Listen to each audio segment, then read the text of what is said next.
Hi, welcome back, friends. I'm so excited just to really do a couple new things. At the Instacart Scribe, we are becoming a multimedia company that really, we do talk about XK content. We also do talk about kind of the woke kind of thing going on and how it's hijacking kind of moderate voices. Now, we've been in contact with, teachers and other people, a couple different, voices, and we're excited about all the different things that are about to happen. And you can check most of those things out. If you go on Spotify, you can find our podcast where we talk about that.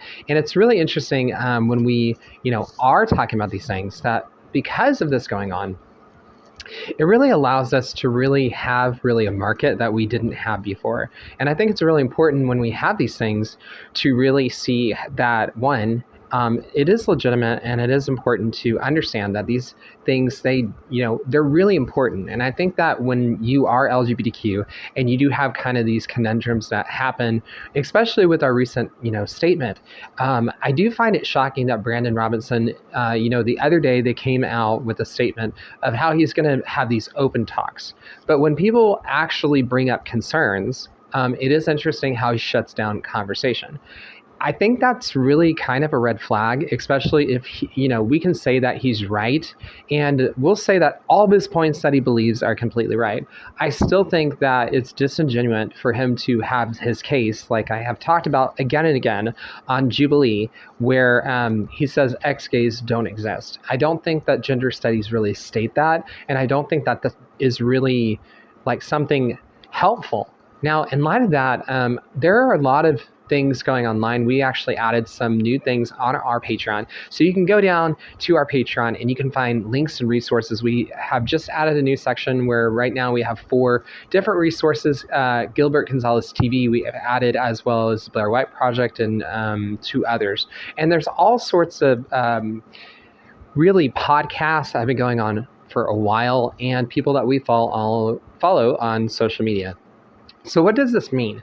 I think when we talk about this notion of having all the things that go on, especially in our programming and what we're doing online, and we've also started archive research. So we recently came up with a new case study that you can go and you can see how the algorithms are actually very, very biased. So the algorithms on search sites, we just were curious to see what it would do, and so we compared 22 search engines of the top 22 roughly in the world, and we found out that lo and behold, TikTok was one of them that totally banned even the concept of putting ex-gay. So it's like there's not even a point of even having that tag, but you can have all sorts of other tags. So you can find that case study. I believe a lot of the work that we have, those are available, I think, at the welcome $5 package area. So you can check that out. If you're interested on those studies, we make them,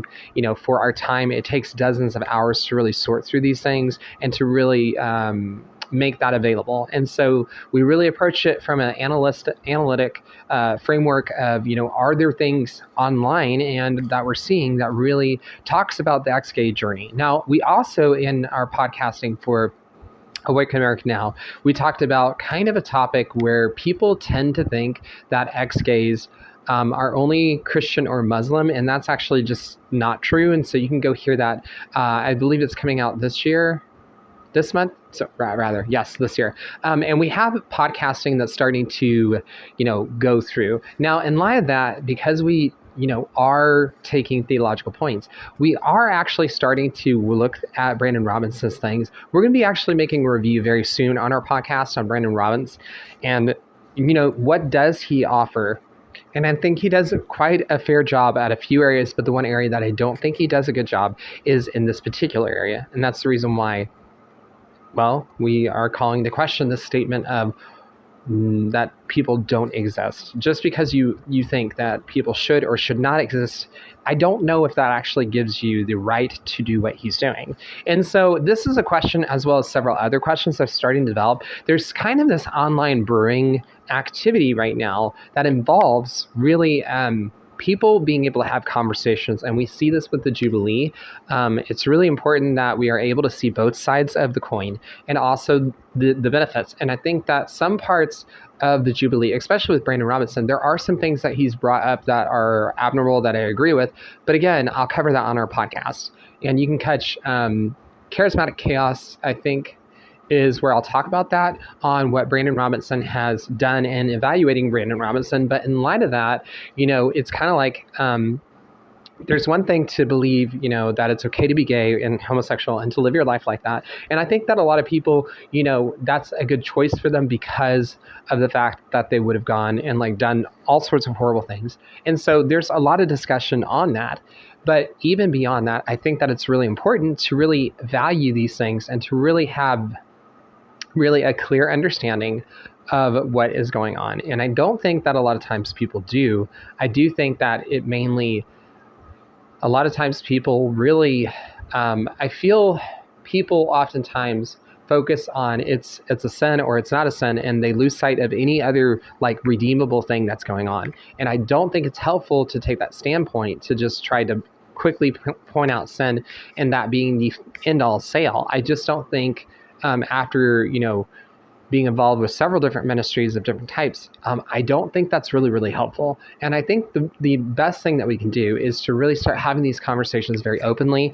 And as content creators, we have to understand that ex-gays are inside of the gay community and they should be respected with equal treatment and equal resolve. And I just really believe that we are seeing ex-gays treated very similar to the way that conversion therapy people treated the LGBTQ. I think that it is really kind of like the other side of the coin. So it's just really, really important that when we, have these things go on, that we really do not present, especially in the years to come, that we really find a way to talk about these difficult concepts and more. And hopefully, if everything goes well, I'm hoping, then we should be featured soon on, well, I will be having an interview done, and I'll keep you posted on that. As far as I know, I should be having that tomorrow. So I'll make an announcement. Hopefully it goes well. I think it will. And I'm looking forward to kind of getting to know who will be interviewing me, so stay tuned for that. But more importantly, I think it's really important that we really start having discussions that are not trying to make people, I feel like essentially with a lot of the neoist movement, and I'm really being very careful because it's not the entire LGBTQ, and I'll be talking about that on the interview. So you're not going to want to miss that. I probably will. I'm not sure. I've never done a personal interview. I did one kind of discussion panel. And so I was asked to be one of the 3 people that were in a discussion panel. And I just really, I wasn't ready for it. I was actually in college and I had a lot going on. And I digress. So it'll be interesting. I'm hoping that, I'm able to start having these conversations and to bring, all sorts of things together. So I'm kind of nervous about it and it's exciting, but also, I really want to be able to approach things just being well balanced. And there are just some concerns that I believe that ex-gays just are not facing and do not have available. And I really think that it'll be really interesting to see what happens on social media. I'm really believing that a lot of things are going to start changing very rapidly and very quickly, especially with the podcasting that we are doing on Yiskar Scribe. Now, I talk about, my journey, and a lot of podcasting that I'm doing is going to be processing a lot of grief.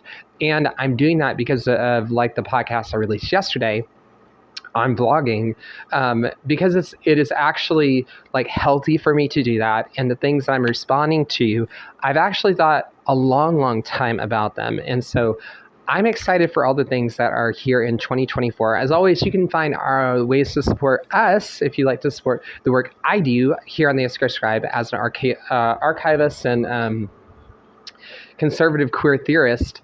I think it's really important. The work that we do, we share openly, and it's very helpful, and I'm looking forward to all the great things. So thank you for those that follow. I will keep you posted. I think it's going to be exciting. I think it's going to be really helpful, but fingers crossed. And so I think that it's going to be a wonderful time to really be able to start having great conversations in the gay community.